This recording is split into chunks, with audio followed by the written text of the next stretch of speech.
সুন্দরী শিটংকে বিদায় জানিয়ে আজ আমরা রওনা দিলাম পাহাড়ের রানী দার্জিলিংয়ের উদ্দেশ্যে।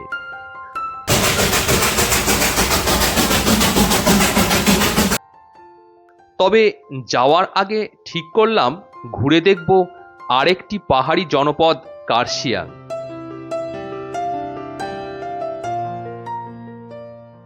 কার্শিয়াংয়ের ডেথ রোড, যার কথা অনেক শুনেছি।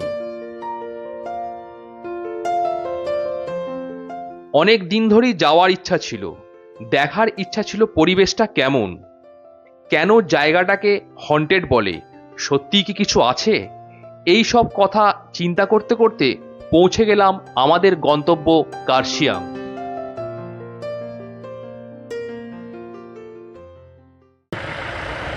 এই হলো কার্শিয়াং বাজার। আমরা কার্শিয়াং বাজারের ভেতর দিয়ে যাচ্ছি।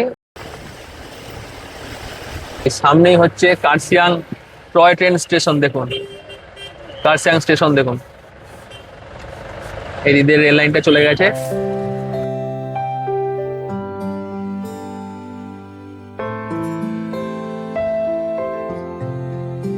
চলে এলাম চিমনি হেরিটেজ গার্ডেন।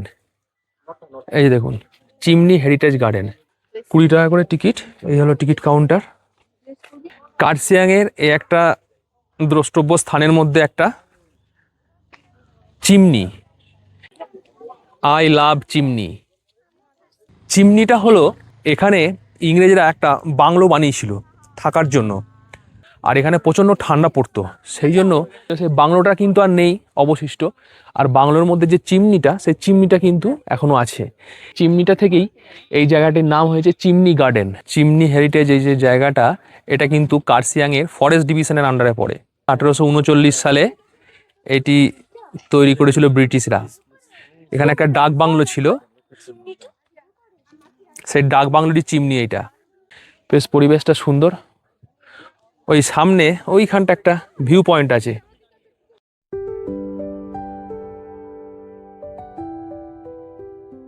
কার্শিয়াংয়ে যদি আসেন বা কার্শিয়াংয়ের পাশ দিয়ে যদি যান, তাহলে কিন্তু এই চিমনি হেরিটেজ যে গার্ডেনটা ঘুরে যাবেন। একটা হেরিটেজ প্লেস, ভালো লাগবে আপনাদের।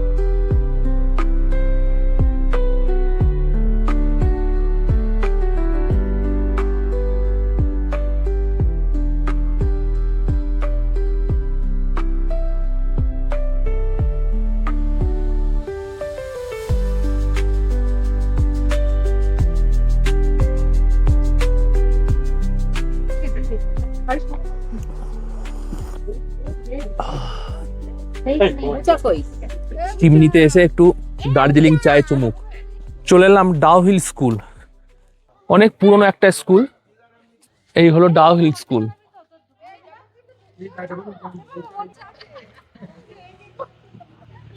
দেখুন সমস্ত ছেলেমেয়েরা এখানে খেলা করছে। এটাই হলো ডাউ হিল স্কুল।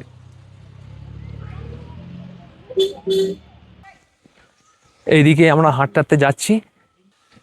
রাস্তাটা সত্যি কিন্তু খুব নির্জন।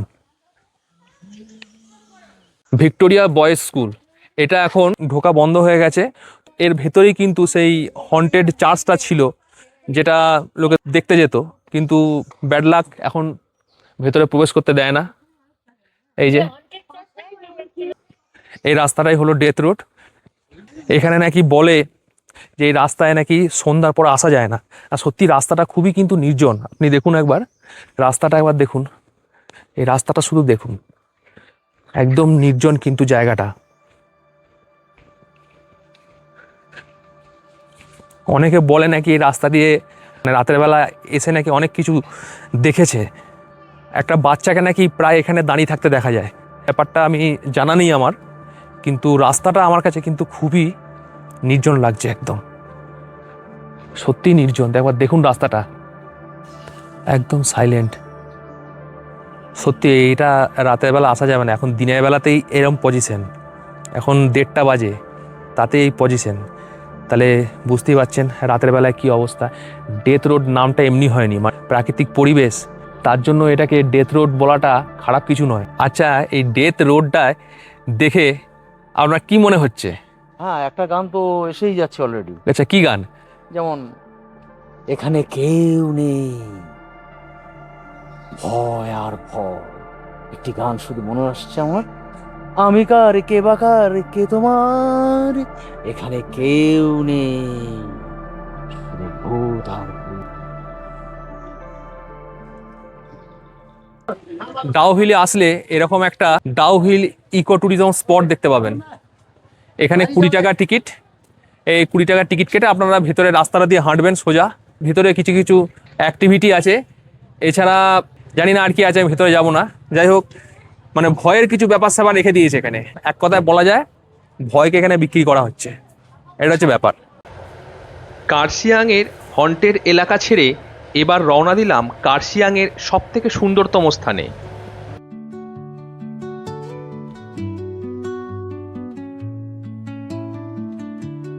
যেখান থেকে পাখির চোখে কার্শিয়াংকে ঠিক এইরকমই লাগে। Under the boughs where the shadows play, the wind hums songs at the break of day. 4700 foot উপরে এই কার্শিয়াংয়ের একটা জনপ্রিয় টুরিস্ট প্লেস, এটা হলো হনুমান টপ। দেখুন একটা সামনে দেখুন একটা হনুমানের বড় মূর্তি আছে। এইখান থেকে গোটা কার্শিয়াং শহরটা আপনারা এখান থেকে দেখতে পাবেন। দেখুন এই গোটা কার্শিয়াং শহরটা এখান থেকে খুব সুন্দর দেখা যাচ্ছে। তার সঙ্গে আপনারা কিন্তু এখানে সুন্দর চা বাগানের ভিউ পাবেন। আর রাস্তাটা দেখুন নিচ থেকে উঠেছে, তার পুরো সম্পূর্ণ ভিউটা কিন্তু আপনারা এখান থেকে পাবেন। খুব সুন্দর জায়গা। আপনারা যদি কার্শিয়াংয়ে আসেন তাহলে কিন্তু এখানে আসবেন, বেশ ভালো লাগবে আপনাদের। হনুমানজির বড় মূর্তি পাবেন এখানে দেখতে। আর এইখান থেকে আই লাভ কার্শিয়াং এই লেখাটা এখানে আছে দেখুন।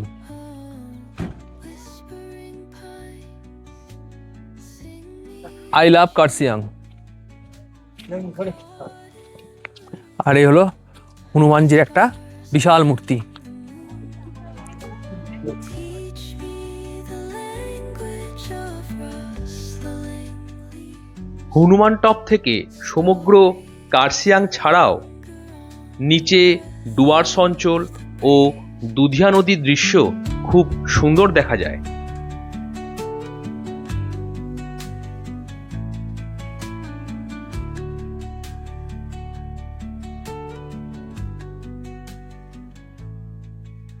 The dawn paints gold. কার্শিয়াংকে পিছনে ফেলে এইবার আমরা এগিয়ে চললাম দার্জিলিংয়ের পথে। While rivers whisper truth as they flow down.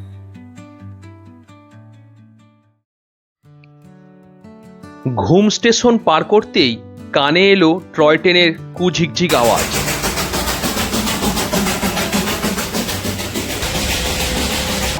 একের পর এক ট্রেন হর্ন বাজিয়ে জানান দিচ্ছে পৌঁছে গেছি পাহাড়ের রানী দার্জিলিংয়ে। কিন্তু এই সিজনে আসার সমস্যা একটাই, গাড়ির অত্যাধিক জ্যাম। ঘড়িতে এখন সময় 8টা বাজে। তো এই মাত্র আমরা দার্জিলিংয়ে এসে পৌঁছালাম। দার্জিলিং আমরা ঢুকেছি 4টের সময়। এত পরিমাণ জ্যাম এই দার্জিলিংয়ের রাস্তাতে। যেহেতু মে মাস, পিক টাইম চলছে, সবাই বেড়াতে এসছে, তাই জন্য এত জ্যাম। এই 15 কিলোমিটার আসতে আমাদের 4 ঘন্টা টাইম লাগলো। এইটা হলো আমাদের হোটেল নিউ বৈশালী।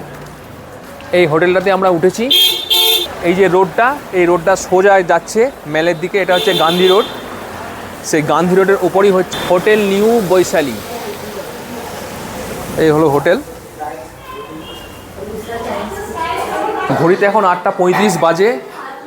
আজকে দুপুরের লাঞ্চ আমাদের করা হয়নি একদম, ওই জন্য আমরা সব ডিনারে বসে বললাম। সারাটা রাস্তা আমাদের জ্যামে কেটে গেল, মানে 4 ঘন্টা প্রায় জ্যামে আমরা আটকে।